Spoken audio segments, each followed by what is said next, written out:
Organizing files. Objectives. इस lesson में हम सीखेंगे कि डायरेक्टरीज या फोल्डर्स क्या होते हैं और इनकी मुख्तलिफ खसूसियात के बारे में मालूमात हासिल करेंगे। आमतौर पर इस्तेमाल होने वाली मुख्तलिफ फ़ाइल्स की इकसाम के बारे में सीखेंगे और ये भी सीखेंगे कि इन फ़ाइल्स की क्या खसूसियात होती हैं। फ़ाइल्स और डायरेक्टरीज को रीनेम करना सीखेंगे। हम ये भी सीखेंगे कि किसी फ़ाइल को किस तरह कॉपी करके किसी दूसरी जगह पर सेव किया जा सकता है और किसी फ़ाइल का बैकअप कैसे लिया जाता है, किसी फ़ाइल को किस तरह डिलीट किया जाता है और डिस्क को किस तरह फॉर्मेट किया जाता है और किसी गुमशुदा फ़ाइल को किस तरह सर्च किया जाता है। Directories, folders, attributes. अब हम देखते हैं कि हम एक नई डायरेक्टरी या फोल्डर किस तरह बना सकते हैं। इसके लिए हम सबसे पहले अपने डेस्कटॉप पर राइट क्लिक करते हैं। हमारे सामने एक लिस्ट आ गई है। इस लिस्ट में से हम न्यू पर अपना माउस ले जा रहे हैं, जैसा कि आप देख रहे हैं।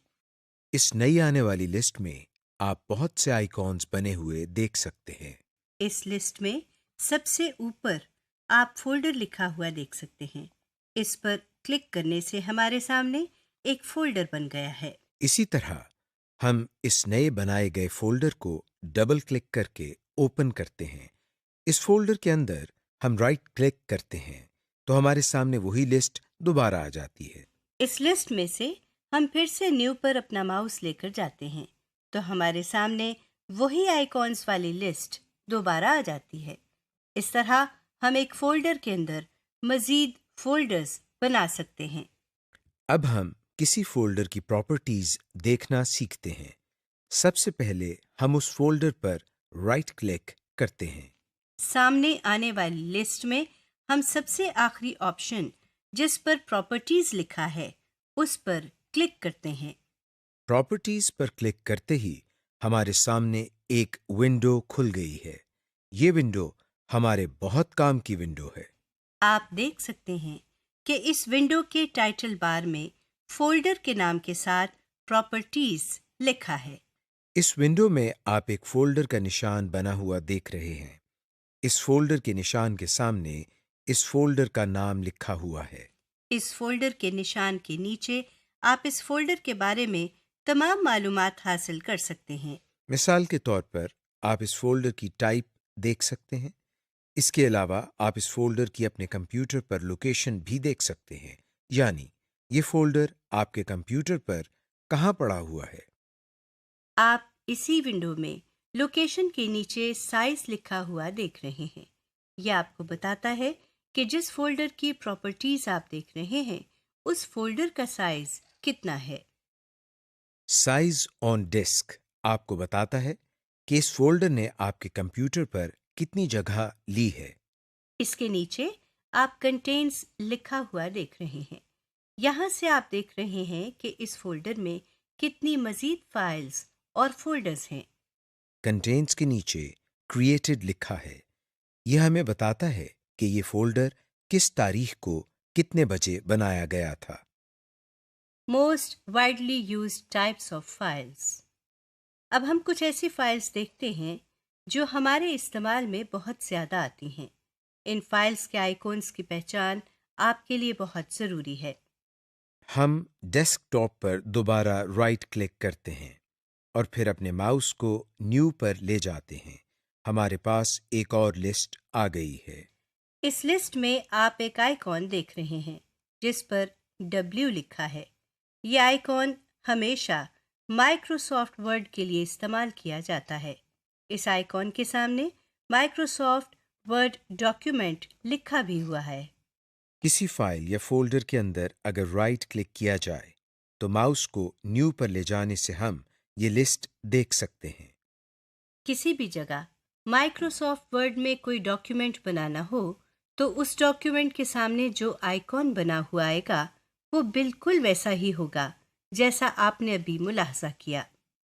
इसका मतलब यह है कि माइक्रोसॉफ्ट वर्ड के लिए सिर्फ एक ही आइकॉन है। जहां भी हम वर्ड का डॉक्यूमेंट बनाएंगे वहां हमको यही आइकॉन नजर आएगा।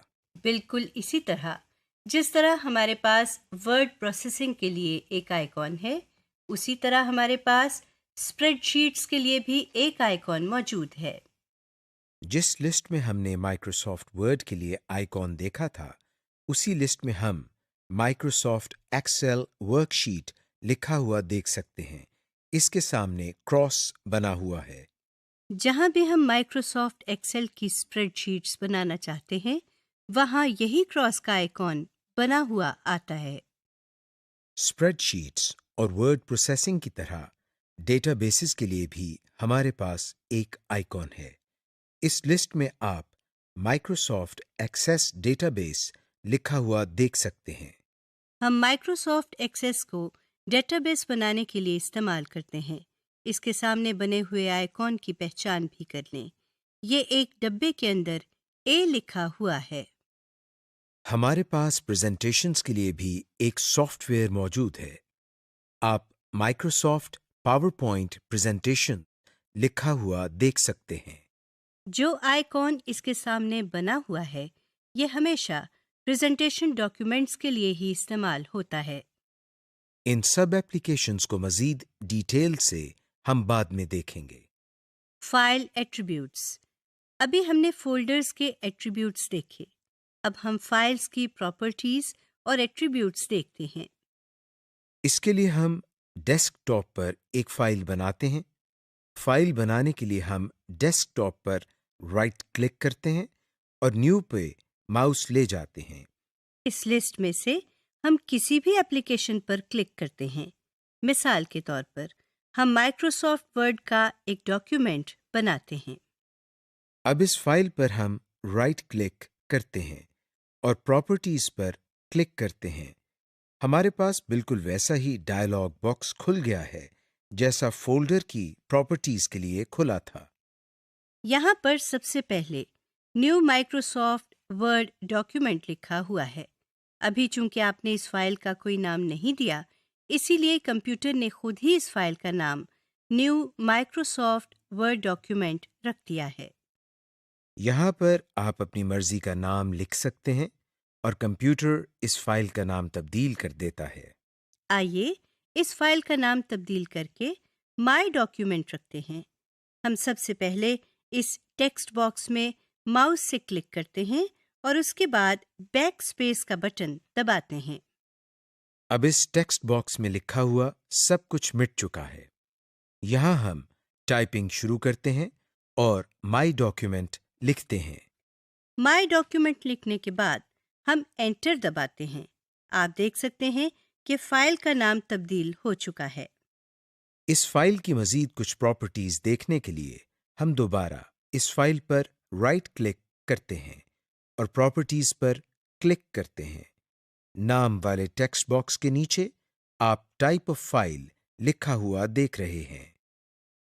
टाइप ऑफ फाइल के बाद आप ओपन्स विद लिखा हुआ देख सकते हैं। इसका मतलब यह है कि ये फाइल किस एप्लीकेशन के जरिए खोली जा सकती है। बाकी तमाम लेबल्स वही हैं, सिर्फ आखिर में आप क्रिएटेड के लेबल के अलावा मॉडिफाइड और एक्सेस्ड का लेबल देख सकते हैं। मॉडिफाइड का मतलब होता है तब्दील करना। अगर आपने अपनी फाइल्स में कोई तब्दीली की हो, तो जिस तारीख को आप फाइल में तब्दीली करेंगे, वो तारीख यहाँ लिखी हुई आएगी।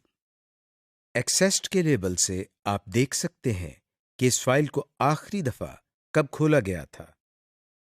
बाकी तमाम लेबल्स वही हैं जो आप पहले पढ़ चुके हैं। Renaming files and directories folders. कई दफ़ा आपको अपनी फाइल का नाम तब्दील करना पड़ता है, मगर फाइल का नाम तब्दील कैसे किया जाए, ये हम सीखते हैं। हमने अभी जो फाइल बनाई थी और जिसका नाम माई डॉक्यूमेंट रखा था, हम इसका नाम तब्दील करते हैं। इसके लिए हम इस फाइल पर राइट क्लिक करते हैं। अब इस मेन्यू में हम प्रॉपर्टीज के ऊपर मौजूद रीनेम वाले आइटम पर क्लिक करते हैं। आप देख सकते हैं कि रीनेम पर क्लिक करते ही इस फाइल का नाम सेलेक्ट हो गया है और नाम के आगे एक कर्सर भी बना हुआ आ रहा है। अब इस फाइल का जो भी नाम देना है वो यहाँ टाइप करते हैं। आप देखें, हम यहाँ फर्स्ट डॉक्यूमेंट लिख रहे हैं। नाम लिखने के बाद हम एंटर दबाते हैं। इसी तरह कोई भी फाइल जो डेस्कटॉप पर हो या किसी और फोल्डर में, उस पर राइट क्लिक करके रीनेम के जरिए हम इस फाइल या फोल्डर का नाम तब्दील कर सकते हैं। Selecting files. ये तो आप जानते ही हैं कि किसी आइकॉन पर क्लिक करने से वो आइकॉन सिलेक्ट हो जाता है। अब हम सीखते हैं कि अगर हमने एक से ज्यादा आइकॉन्स को सिलेक्ट करना हो तो हम क्या करें। अगर हमने इन आइकॉन्स को सेलेक्ट करना हो जो इकट्ठे पड़े हुए हैं, तो एक से ज्यादा आइकॉन्स को सेलेक्ट करने के लिए शिफ्ट के बटन के साथ एरो कीज का इस्तेमाल करते हैं। इसी तरह अगर हम चाहते हैं कि उन आइकॉन्स को सिलेक्ट करें जो इकट्ठे नहीं पड़े हुए, तो हम शिफ्ट के बजाय कंट्रोल की इस्तेमाल करते हैं और माउस से उन आइकॉन्स को सिलेक्ट कर लेते हैं। Copy and paste files. अब हम एक बहुत ही मजेदार और इंटरेस्टिंग चीज देखते हैं। हम एक ही फाइल की जितनी चाहें कॉपीज बना सकते हैं। इसके लिए हम आइकॉन पर राइट क्लिक करते हैं और फिर कॉपी पर क्लिक करते हैं। अब जहां हम इस फाइल को पेस्ट करना चाहते हैं, वहां पर जाकर हम राइट क्लिक करते हैं और मेन्यू में से पेस्ट पर क्लिक करते हैं। आप देख सकते हैं कि स्क्रीन पर एक और आइकॉन बना हुआ आ गया है, जिसके नाम में फाइल के नाम के बाद कॉपी भी लिखा हुआ है, जिसका मतलब है कि हमने अपनी फाइल की एक और कॉपी बना ली है। Make backup copies. अगर हम अपनी फाइल को अपने कंप्यूटर पर भी रखना चाहें और इस फाइल को किसी यूएसबी में भी महफूज करना चाहें, तो इसके लिए भी हमारे पास एक बहुत ही आसान तरीका है। सबसे पहले आप यूएसबी को कंप्यूटर की यूएसबी पोर्ट में लगाएं। अब जिस तरह हमने एक फाइल अपनी मर्जी के फोल्डर में सेव की थी, उसी तरह हम किसी भी फाइल को यूएसबी में भी सेव कर सकते हैं। सबसे पहले हम फाइल को कॉपी करेंगे। अब हम कंप्यूटर की विंडो खोलेंगे। इसमें आप अपने सामने रिमूवेबल डिस्क लिखा हुआ देख रहे हैं। यूएसबी चूंकि ऐसी डिस्क है जो आसानी से कंप्यूटर के साथ लगाई और उतारी जा सकती है, इसलिए कंप्यूटर इसको रिमूवेबल डिस्क से जाहिर करता है। इस पर डबल क्लिक करके ओपन कर लें। अब कॉपी की हुई फाइल को यूएसबी में सेव करने के लिए हम यहां पर राइट क्लिक करते हैं और पेस्ट पर क्लिक करते हैं। दूसरे तरीके में हम फाइल को कॉपी किए बगैर यूएसबी ड्राइव में महफूज करते हैं। जिस फाइल की हम कॉपी बनाना चाह रहे हैं, हम इस फाइल पर राइट क्लिक करते हैं और अपने माउस पॉइंटर को सेंड टू पर लेकर जाते हैं। अब जो मेन्यू हमारे सामने है, उसमें हम रिमूवेबल डिस्क पर क्लिक करते हैं। इस पर क्लिक करते ही हमारी फाइल यूएसबी में जाना शुरू हो गई है। फाइल को कॉपी करने से हम एक ही फाइल को दो जगह महफूज कर सकते हैं। अगर हम चाहें कि हम अपनी फाइल को एक फोल्डर से निकालकर दूसरे फोल्डर में महफूज करना चाहें, तो हम फाइल को कॉपी करने के बजाय कट करते हैं। फाइल पर राइट क्लिक करके हम कट पर क्लिक कर रहे हैं। अब जहां इस फाइल को हम पेस्ट करना चाहते हैं, वहां जाकर हम पेस्ट पर क्लिक कर देते हैं। Delete files from folders. कई दफ़ा ये भी होता है कि आपके कंप्यूटर पर कोई ऐसी फाइल पड़ी होती है जो आप मज़ीद इस्तेमाल नहीं करना चाहते और बेवजह आपके कंप्यूटर पर मेमोरी इस्तेमाल हो रही होती है। इसलिए आप उन फाइल्स को अपने कंप्यूटर से निकालना या डिलीट करना चाहते हैं। ऐसा करने के लिए हम क्या करते हैं, आइए देखते हैं।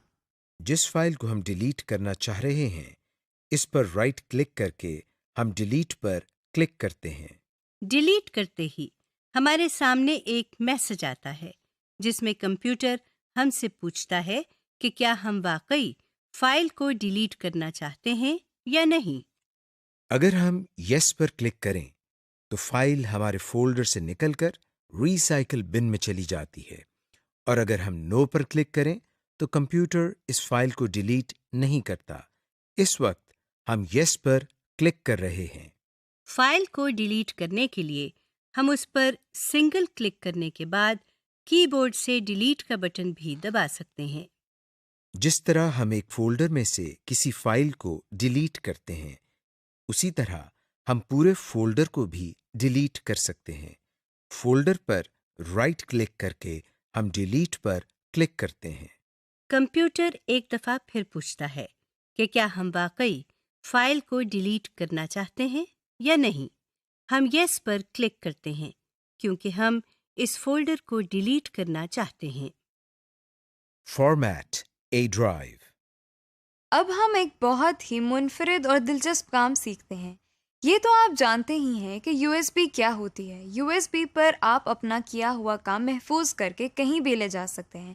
मगर ये भी तो हो सकता है कि आपकी USB पर जो काम आपने महफूज किया है उससे USB पूरी भर चुकी है और अब आपको उस महफूज किए हुए काम की ज़रूरत भी ना हो। इस तरह की सिचुएशन में आपको USB से डेटा को डिलीट करना पड़ता है या फिर USB फॉर्मेट करनी पड़ती है। आइए देखते हैं कि फॉर्मेट कैसे करना है। सबसे पहले हम अपनी USB को कंप्यूटर के साथ अटैच करते हैं। अब हम डेस्कटॉप पर बने हुए कंप्यूटर के आइकॉन पर डबल क्लिक करते हैं। आपके सामने जो विंडो आई है उसमें आप कुछ आइकॉन्स बने हुए देख सकते हैं। उनमें से एक आइकॉन पर रिमूवेबल डिस्क लिखा हुआ देख सकते हैं।